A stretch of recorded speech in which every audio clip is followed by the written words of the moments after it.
Hello, everyone. Welcome to another live group coaching call within Mindful Journey. My name is Adam James. For those of you who I may not have interacted with or you've been to one of our sessions in the past, I'm the founder of the Mindful Journey platform. And however it is that you made your way here today, either by way of an organization that has provided you access to this platform or as an individual user, we're so grateful you're here and appreciate you continue your journey with us. Just a reminder, these coaching calls are one of 8 features we have within the overall platform. So if you've not had a chance already, we hope you'll engage via your login and username on the inside and retrieve any past calls or guest interviews. We've actually had the good fortune of having Nicole in the past, so she's back with us today. But I'd like to take this brief opportunity to introduce Nicole. I'd shared the description of today's call in advance. Many of you have likely seen it. Nicole is a life coach, speaker, and author of now 2 books. One is Humans Bloom, and the second is Coming Home, which was newly released, I believe is the title. When we had reconnected about this session, I shared with Nicole one of the things that was on my heart about the beginning of this year as we're entering into a new year, and inevitably everybody has resolutions, etc. The theme that had come to my mind was hope. And although hope may not be quantifiable and it isn't tangible, and you can't go to your boss and say, I hope to accomplish something and believe that's going to get you the promotion you may be seeking, hope very often is the very thing necessary and needed to get through a difficult time. Hope isn't about blinding yourself to what is. It's about believing in a brighter future and a brighter tomorrow in spite of any circumstances you may have now. So with all that being said, Nicole's session today is going to tie into that, and she's going to teach us how to hope, which I love the title. So without further ado, Nicole, welcome. Thanks for being back with us. And for those of you, one last aside, if you have any questions, please feel free to put them in the chat function, and then I will get to them on, sorry, bear with me, my Zoom had gone off. Okay, I'll get to them on the back end of our conversation, or if the moment feels right in between. So with that, again, thanks, Nicole, and thank you all for being here. Thank you so much. What a beautiful introduction. It's always an honor. And I love so much what we're doing here for everyone, not only as professionals, but as a person and as a human being.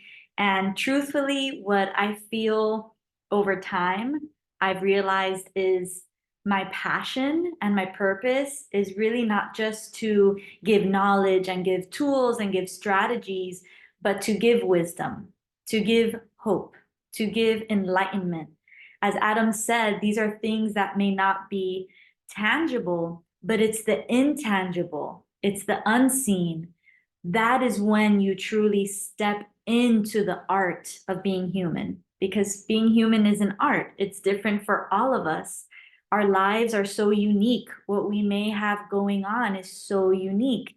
And if it helps at all in this moment, is to know that we're all living today for the first time. Everyone is doing the best they can. Everyone is leaning on one another because nobody can live without each other's personal experiences and stories and knowledge and wisdom. And so, what I'm hoping to bring to you today is a new insight on hope, a new idea of it, a new meaning of it, because we outgrow meanings. We continue to shed layers of who we once wanted to be, or who we thought we were, or who we were told to be. And so today's really just a conversation about who we are right now, who we could be, how we can get there, and how okay it is. And I know it's so cliche to say it that way, but it's so true because acceptance, just kind of accepting what is, allows you to see it differently, to play with it differently, to call into that inner strength and know that you can handle something. So, as Adam mentioned, hope, how to hope. I see hope as a bridge. I see hope as a bridge from now to tomorrow, from now to a week from now, the bridge to a month from now, the bridge to a year from now. But what's so beautiful is that bridge can take you anywhere. You can choose your state. You can choose your story. And what happens is we end up relying so much on the tangible, so much on the external, what's outside of us, because we feel it's easier to understand. And maybe it's less intimidating when we can look at how everyone else is living. But when we apply too much of what other people are doing and their personal life experiences, and then we try and put that formula into our personal experience of life and it doesn't work, we can be very hard on ourselves. And so, hope, it's something that is available to you in every moment. What is the bridge? Let's say if it's a bridge, we would say, okay, what's that bridge made of?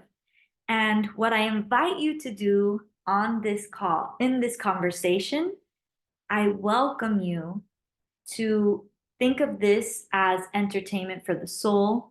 Think of it as something to investigate, a discovery. Think of it in any way that will allow you to take in these words, these ideas, and these strategies as something fresh, as something that is in your control.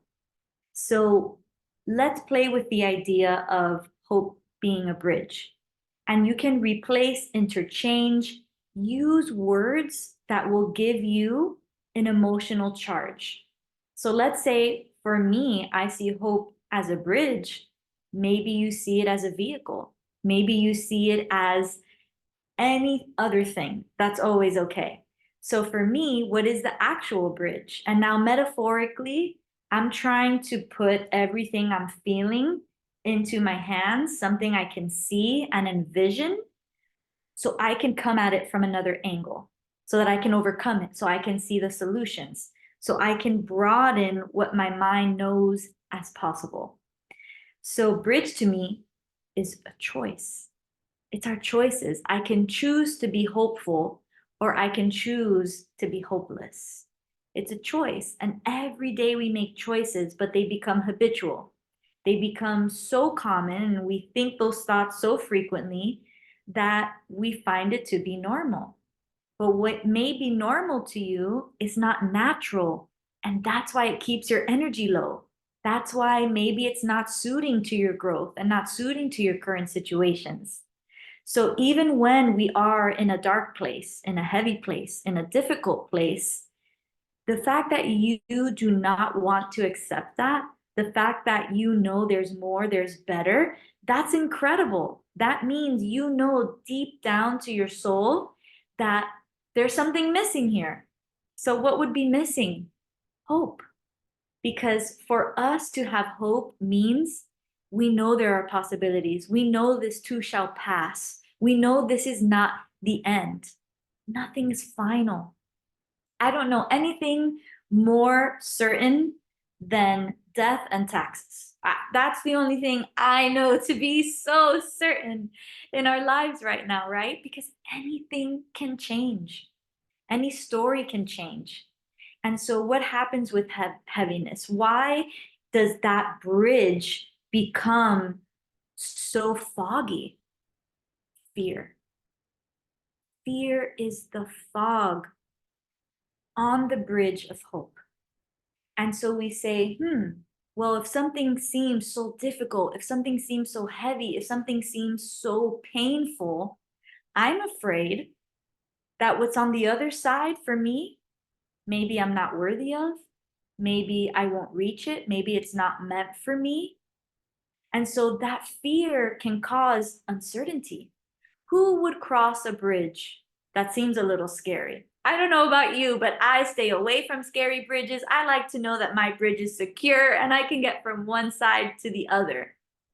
But emotionally, mentally, physically, we have the power to recreate that bridge, to strengthen that bridge, to travel that bridge again. If we fear the fog of uncertainty, then we don't travel through that bridge long enough. We become afraid of it. We become afraid to hope. Well, what if hope takes me nowhere? We won't know if we don't hope, right?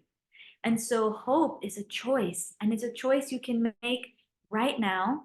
It's a choice that you can clear the fog. How? How do we clear fear? with facts.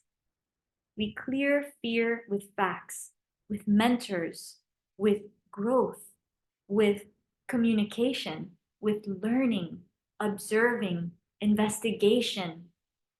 Any action that you take outside of your fear is going to lead you to hope.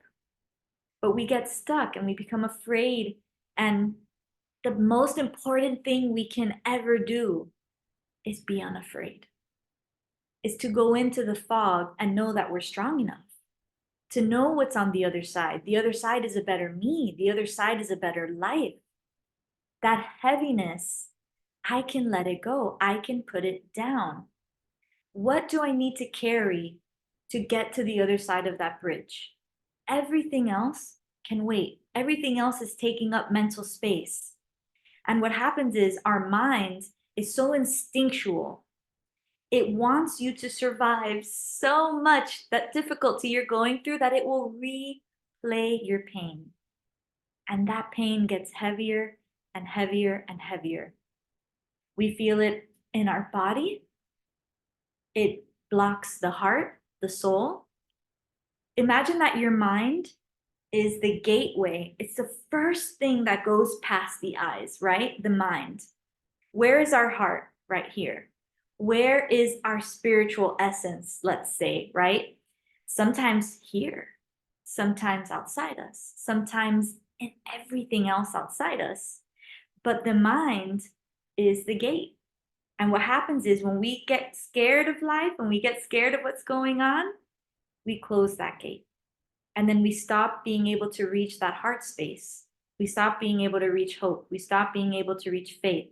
We stop seeing solutions. We start to hyper focus on the problem. And then we're not exercising imagination enough to find the solutions. So our mind, think of it as a tool, a gate, something that's here to help you. But the moment it's not helping you and it's trapping you, that's when we say, okay, my mind has played every scenario to me, every possible scenario. I know that replaying this won't take me anywhere new. Let me get into my heart space. Let me get into silence. Because brain, always talking, always thinking, always suggesting. But if I get into a heart space, what do I feel? Because what we feel is not always what we think. But we think so loudly and we think so repetitively, we don't give the heart a chance to speak. We don't give the spirit a moment to speak. And I had a realization recently. I realized if my fear were to be outside my mind, where would it be? And the answer was nowhere. My fear, everything I'm worried about and afraid of, takes up this much space in the world, right here. I could hold it. And I realized, oh my gosh, nothing else out in the world is experiencing this but me. And they're only experiencing the me that I bring to them. So if I'm in a fearful state, I'm in a negative state, I'm in a very low energy, that's what I'm bringing. But if I said, okay, what if I just kind of put it in my hands and said, okay, maybe I could let this go. Maybe I can thank it, look at it for what it is outside my mind, write it on a piece of paper, your fear, and look at it outside yourself. And sometimes when you read it, when you say it, it does not have so much power over you. Because if you start looking at all the solutions, even the ones that seem unattainable in that moment, if we start looking at mentors, we start looking around us at how everyone else has maybe gone through this, there's hope. There's hope everywhere you look. There's hope in everyone. There's hope naturally, innately inside of you. But we're so blocked by the noise and by the heaviness. So how do we strip away that noise? How do we let go of the fear, transform the fear into hope? Courage. Courage is a muscle. It's a muscle in the heart. And we have to be able to do things even when they scare us, speak even when it scares us, even if it's hard. And so if we are actually just being open to it, what this difficulty or this heaviness has to offer you, oh my gosh, I mean, life changes. Life changes when you transform a meaning. Life changes when you say, if this is physically holding me back, mentally, energy wise, spiritually, creatively, performance wise, if this heaviness is holding me back, and I know it is, let me face fear. Let me write to my fear right now. Let me ask myself, what am I so afraid of? And we avoid those questions within ourselves when we are afraid of the answer. But once we know the answer, we're liberated. What's the worst case scenario? What's the best case scenario? If the mind feels prepared, there is no more uncertainty. There is no more fog. Clarity helps you cross the bridge of hope into the better you. And the best part about it is that things can be better. I'm not going to say they're going to be changed overnight because, of course, there are other external forces and beings that are part of our experience. But your state, your story, your personal bridge to hope, you can cross that at any moment, in any day, in any way. But the mind has to believe it. You have to give certainty to your mind for yourself from your heart and say, I know we're going to get through this. I know that there's another side. How can I start looking for hope? Your language is so powerful and your mind is so brilliant that if you give it a word, it will start to find it everywhere. If you don't feel good enough, you think things won't change, you feel just heavy, that's what you'll continue to experience because your mind thinks it's so important that it needs to flood you with everything that you're replaying and repeating in your mind. But if you open yourself and you have an experiment, have a test with yourself and say, you know what? For 3 hours, the rest of my day, 24 hours, whatever you have the energy for, I'm only going to look for solutions. I'm only going to tell myself good things. And I am going to raise my vibration, raise my energy, change my thoughts into what I know I'm capable of, into what I know it could be.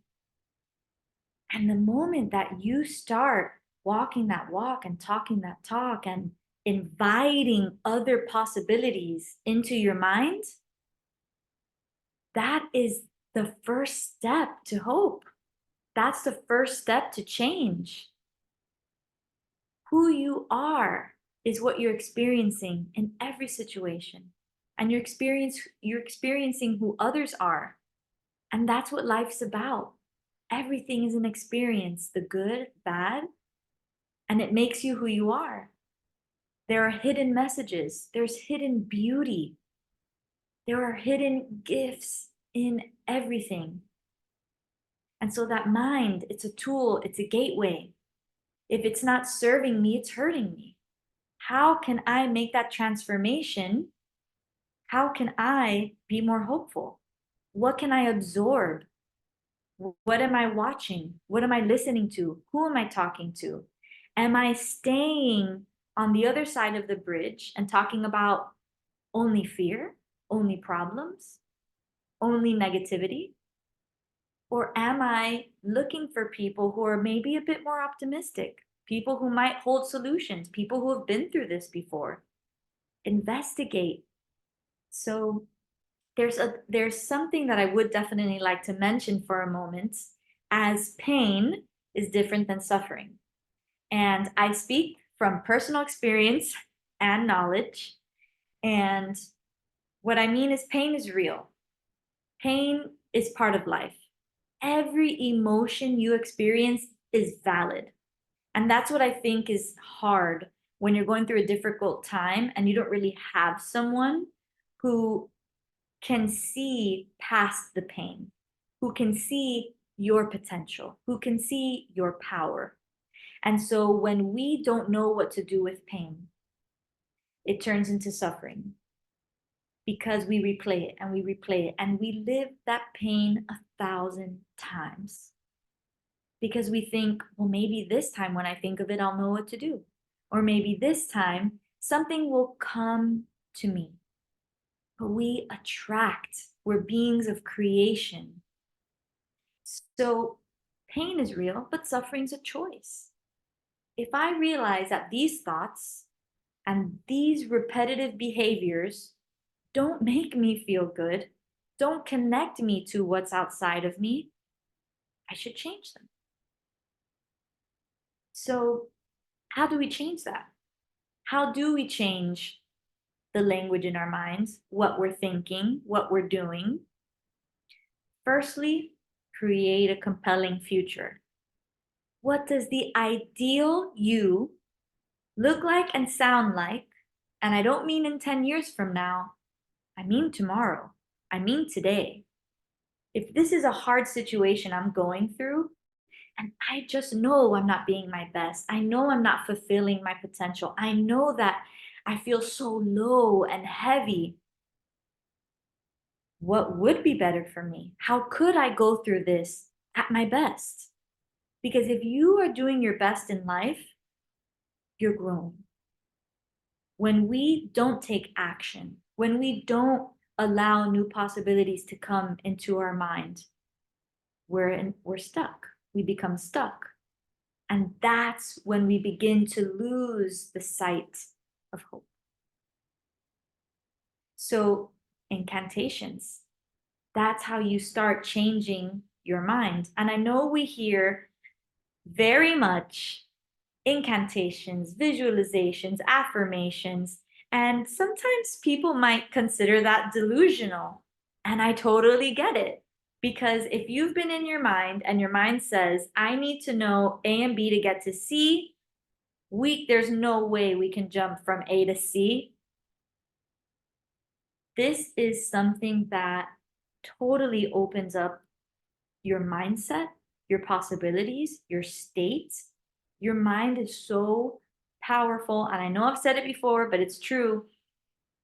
We feel that simplicity is not efficient, but we make things complex as human beings, our emotions. There are so many possibilities to life, so many different things going on that we get a little bit bombarded with options and we make things complex because we're doing everything for the first time or that day for the first time or that situation. Maybe it's lasted you a month, maybe it's lasted you a year, 2 years. But if you begin to use incantations, here's what's different with incantations and affirmations. An affirmation, you're saying something in your mind or out loud. But an incantation is the connection with your mind and your body.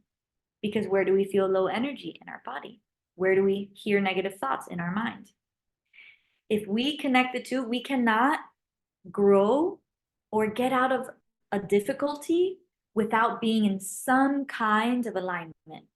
I don't mean to say you need to be happy to get out of a difficult situation. It's still going to hurt. It's still going to be painful. That's growth, growing pains. But an incantation is certainty in the body. And your nervous system needs that.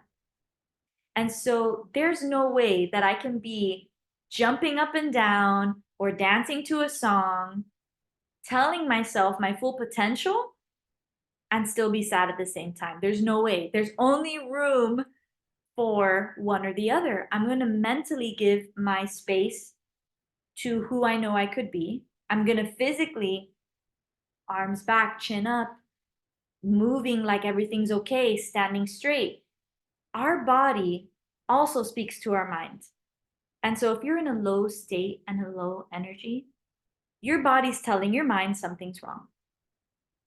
I'm not really feeling what you're thinking. That's rubbish. But if you allow your mind to speak to your body and to be aware of your physical state, so that every time you visit that bridge, every step you take on that bridge of hope, everything you tell yourself, all the solutions, all the possibilities, then your body believes you. And you will gain this renewed energy. You'll be re energized because you're now making that connection back into your personal power, which is alignment. And so, doing incantations, saying them out loud, saying them with passion, using emotionally charged words. So when you create that compelling future, whether you need to be that person tomorrow or you need to be that person next month, do incantations. and and I'm going to speak from a dark place I used to be in. I used to do incantations as if my life depended on it, as if it was breathing for me, because I was in such a rut. I was in such a difficult time that I knew if I did not start to change today, if I did not start to give myself light, clarity, clear the fog, I mean, you feel like, oh my gosh, you feel that fear as if one day it'll just be the end of it and you'll lose all hope. Or you say, I think I'll just lose myself. And when you lose yourself, you kind of just become who everyone else is. But we all have that uniqueness inside, that special thing we offer the world and the universe.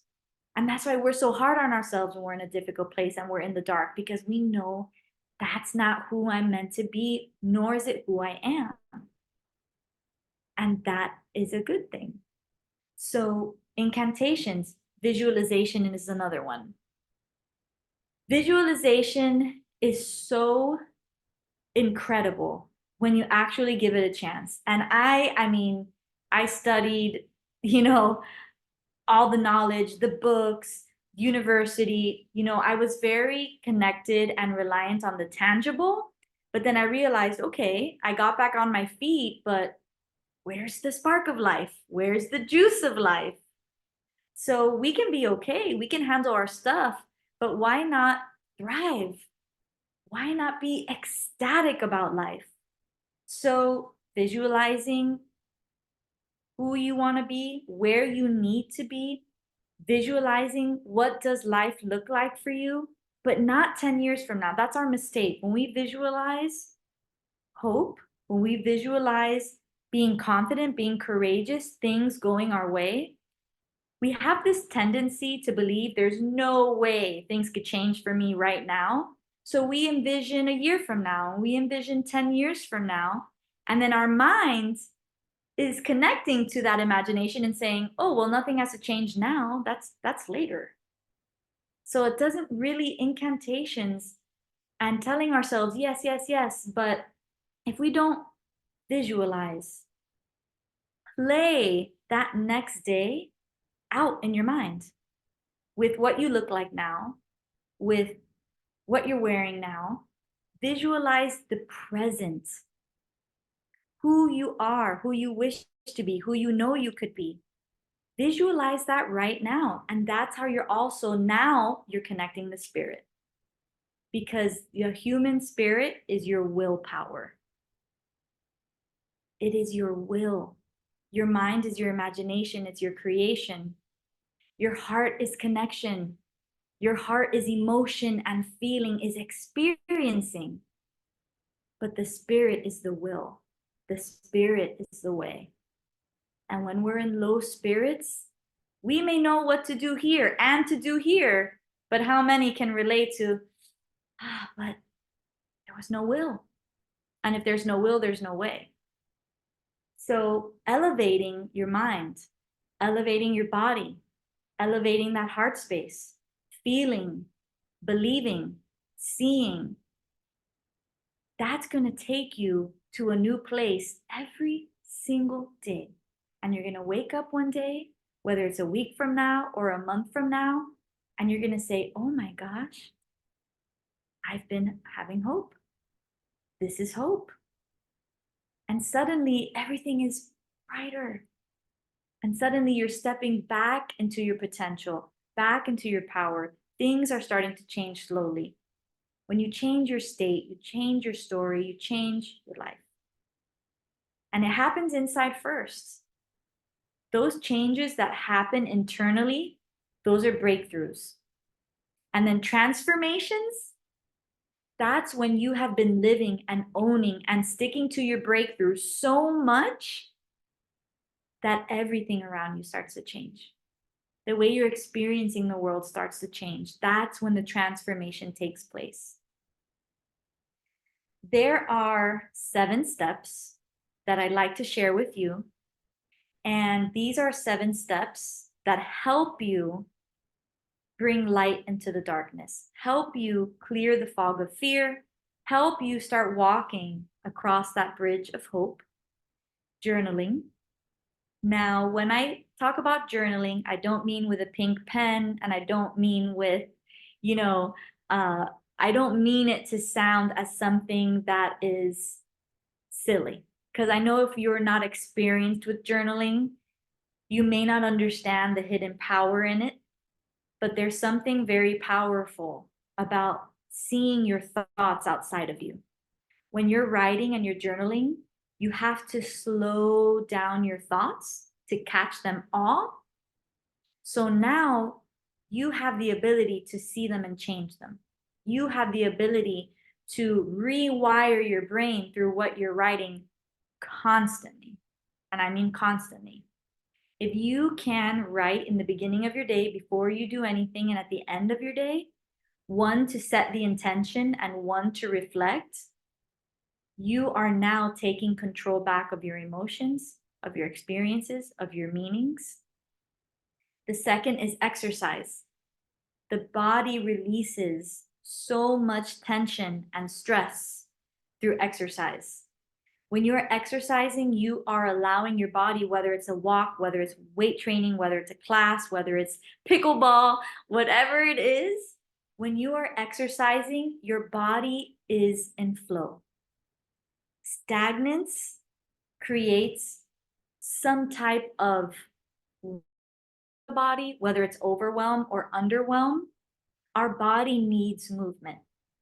So journaling, exercise, learn or teach. Learn something new. Tap into another part of your brain that you have not been using lately. Because when we learn something, it builds our self-esteem.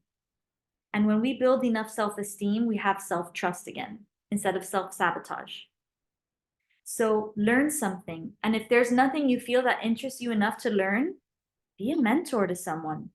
There is something that you know and that you have right now that someone else could really hear or use or learn from. So are we learning new things, or are we giving the gift of teaching?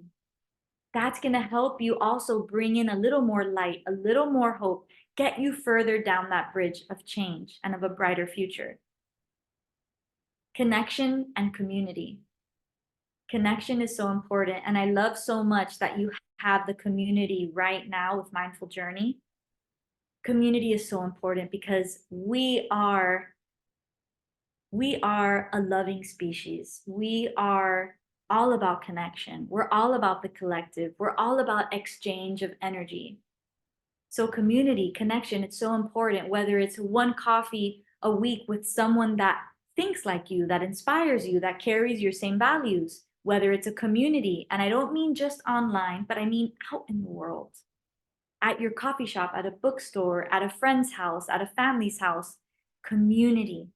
It is going to remind you how okay you are, how good you're doing, and how much more there is to life than just the thoughts in here and just the difficulties that you face. Walking. I know I mentioned exercise, but there's something beautiful about walking. When you are walking in nature, around your block, when you are walking outside your comfort zone in your home, I know a lot of us have Peloton and we have other things, but if you can go for a walk and you can look at everything around you, there is so much energy, so much intelligence and harmony happening all around you that unnoticeably it will begin to impact you because we're all connected. We're connected to every type of energy on this earth. So if you are able to go for a walk, allow what's going on around you to re-energize you, to fill you, to teach you something, just observe nature going on around you, you get this new sense of peace. It may not happen the first walk, it may not happen the second, but there will be a moment when you are walking and you realize you're just being and you're just breathing. And the mind starts to slow down because you are now engaged with peace. You're engaged with energy that you need in your heart and soul. So, walks, gratitude. This is another step that is beyond powerful. You can do it in your journal, you can say it out loud, you can think it. It's a little bit, I understand that sometimes people say, be grateful so much that you get desensitized to the word, but we cannot be grateful and upset at the same time. We can't be grateful and down. We can't be grateful and sad, grateful and confused. When you're grateful, you're giving yourself clarity. When you're grateful, you are looking at how far you've come to begin with. You're remembering how strong you are. You're remembering those big moments in your life that once seemed like a weakness and they were actually your strength. When you are grateful, you allow more to be grateful for in your life.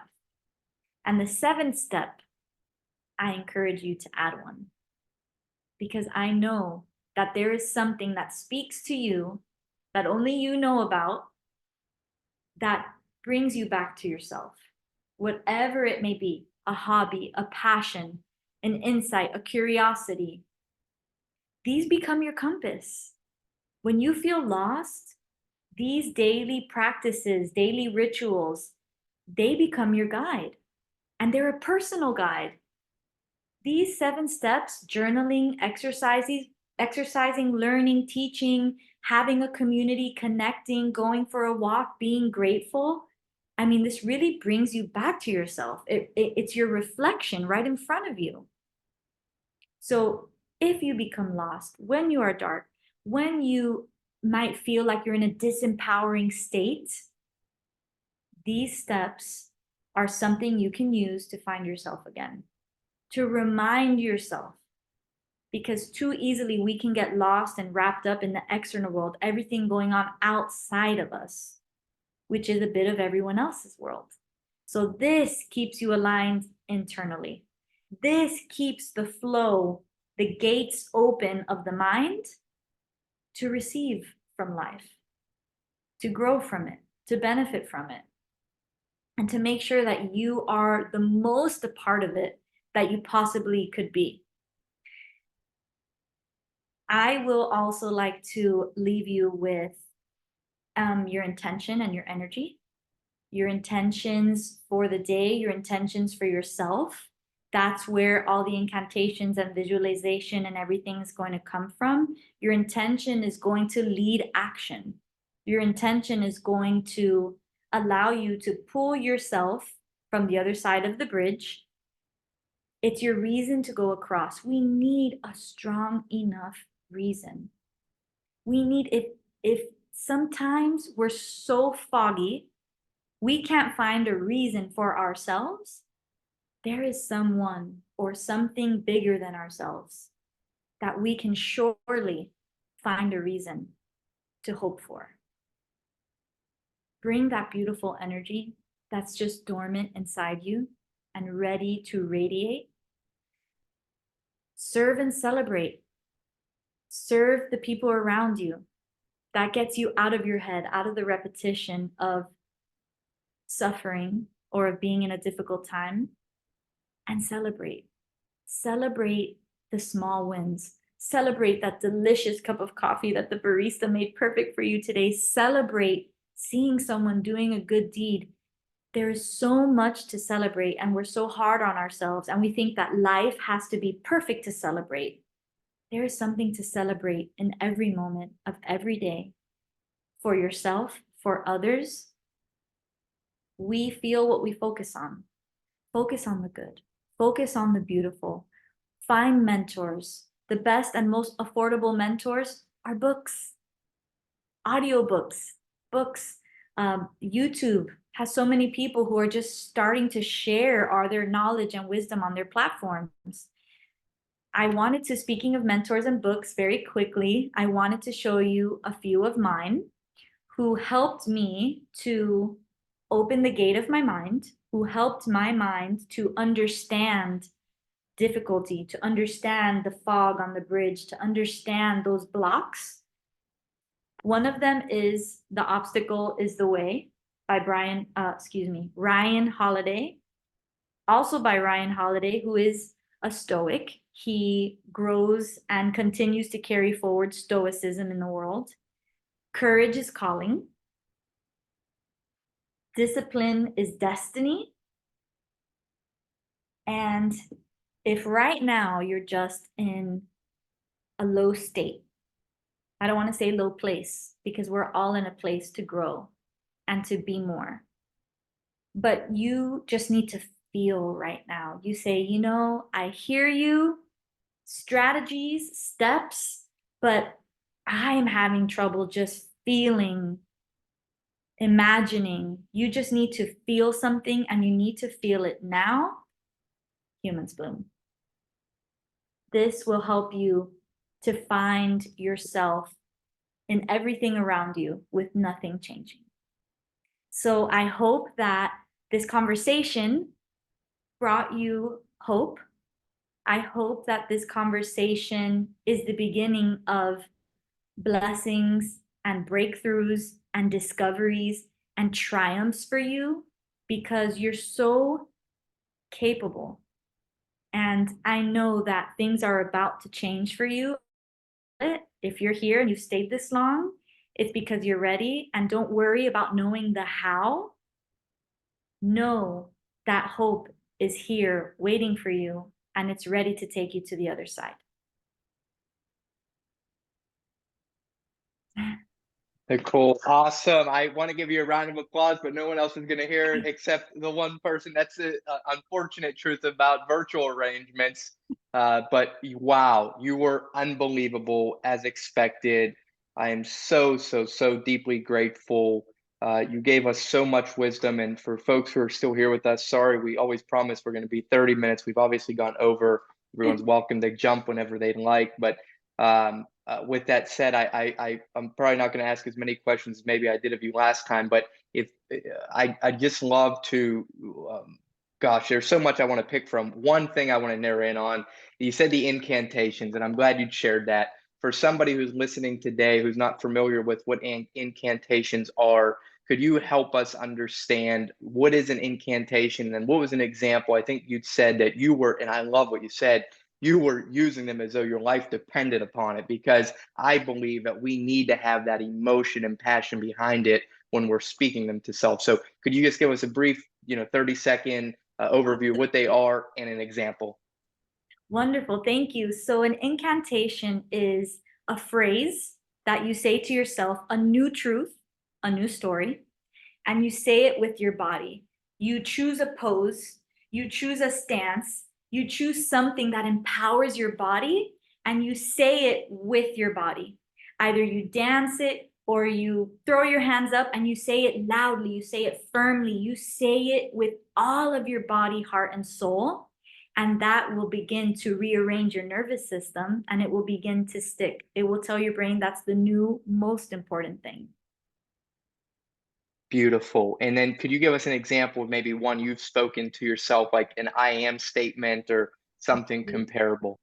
Oh, yes, wonderful. So, um, If you feel comfortable. No. oh, oh, I would love to. Something that I used to have to tell myself was, I am perfectly designed. I am perfectly designed for this moment. I am perfectly designed for this situation. I am perfectly designed for miracles. I'm perfectly designed for hope. This is what I'm made for. And anything that was so hard for me to grasp, I'd say, this is what I'm made for. This is what I'm made for. I'm designed for this. I'm ready for this. I'm prepared for this. And wow, it really just helps. I can feel the passion. Well, I'm so, so grateful. I think I don't see any questions. If anyone has any, please feel free to put them in the chat function. I'll send Nicole's information out following. Him did share a few comments, who you know, of course.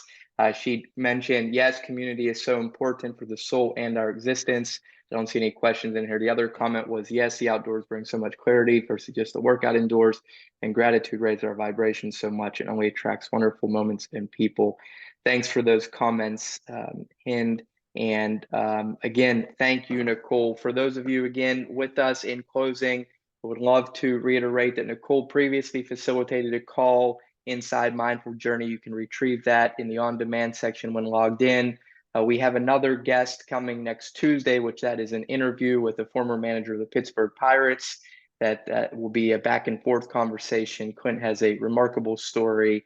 But for today, for purposes of this, again, we'd just like to close and reiterate what Nicole had shared about fear, that we all have it. And I love how she brought the image of overhead almost as though it's a tangible that you can hold in your hand. For those of us here listening to this now, my hope is that you'll act in spite of fear and whatever it is that you're going on in your own life, and look for that hope. Thank you for being here. Thank you, Nicole. Everyone have a wonderful day. Take care.